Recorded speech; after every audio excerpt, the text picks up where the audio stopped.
Content. Okay, so every day I hear, oh Rochelle, I don't know what to post. I don't know, should I post this? Does it look good? Does it go with my feed? You gotta decide that. Yes, I can tell you visually what's good for your aesthetic, but at the same time, you have to understand what type of content you want to share. You have to understand what, or you have to make a decision on what you want to teach people. You teach them, you entertain them, and you inspire them. Those are the three values for the foundation of your content, any content that comes on your page, whether it's on Instagram or anywhere else, right? So let's break down these contents. So images can be sucky or amazing. Depends on how you take them, right? Once you and your page is fire, people will still love it. I don't post a lot. I really don't. But people love my page for some reason. Because I keep it flawless. Alright? So you want to keep yours very in line with your brand, but you also want to inspire people from it. And that's the reason why we're having picture perfect Instagram. So then the flat lays now. Flat lays or pictures about your workspace. So I could take a flat lay right here and it looks amazing. All I gotta do is just set my iPad right here, my phone, and like the keyboard. And this is me working. This is my workspace. I can turn here, take a photo there, make sure the lighting is great, or I can do a little brightness with the Instagram filters. And it looks good. And it will still fall in line with whatever I have on my feed right now. As I said, guys, videos are the bomb. Videos, it's like they capture people on a different level than images. Mainly because they're seeing an action being done, like they're seeing something come to life, they're seeing a process, they're seeing whatever. So whatever you can do in a video that relates to your business, I suggest you do so, like tomorrow. Selfies and portraits. So you want to make sure you hold that camera properly. Practice. It takes nothing to practice. You could be just sitting there waiting for dinner to finish.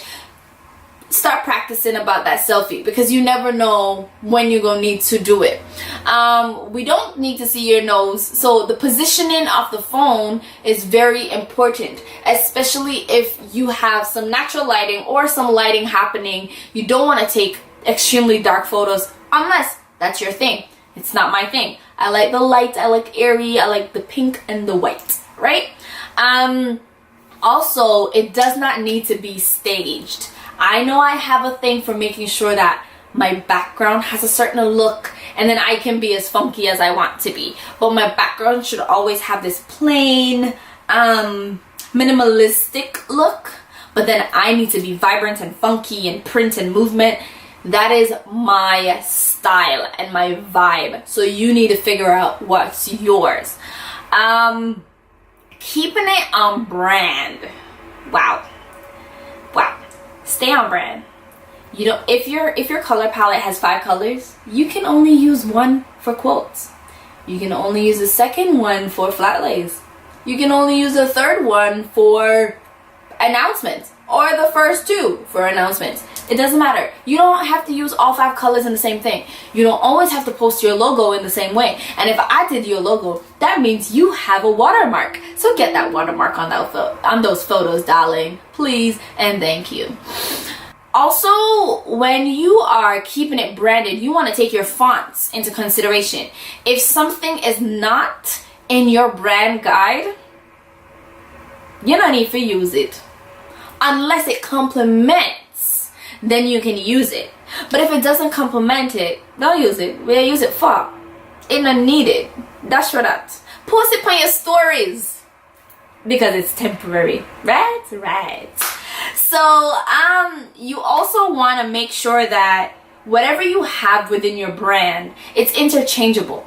You can always use a certain color or a certain font and then flip them, so that it keeps it fresh and it keeps it flowing in such a way where we don't get we don't get bored of what we're seeing on your feed. I've unfollowed people because I'm bored of seeing the same look, because I'm bored of them not expressing another creative side of their business, right? Even if it's a creative business. And that's one of the reasons probably why I don't post a lot of my work, because I want to expand on how I deliver my stuff. I want to expand on my techniques. So whatever techniques I've already posted, I don't need to post others like it. So I guess that's my little excuse.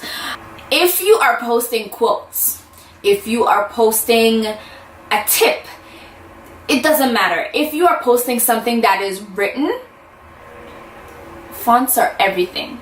However, you don't have to post the entire thing. Take the hot piece out of it. You can use the caption to outline the rest of the quote, outline the rest of the tip, or explain that fire piece that you took out of the actual entire paragraph or entire line that you needed to write.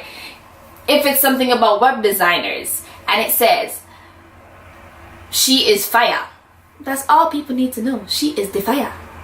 In the caption, you can explain why she is the fire, right? So you want to keep everything so concise, so condensed, because not everyone will read everything.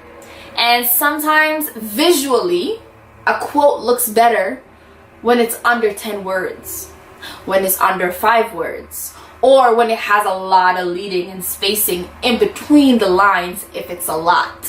So you want to look at what looks good on your page, what flows within your brand, what flows into your aesthetic, and then make your decisions from there. So differentiating your brand is really differentiating your communication. And that goes for everything that you put on social media. So get it together, baby. Get it together. Brainstorm some ideas. I am completely open to responses. I will tell you yes, no, maybe so, and I can even advise you on where to put what content. If a video is you sitting down and talking something like this, I would not say to put it on your feed.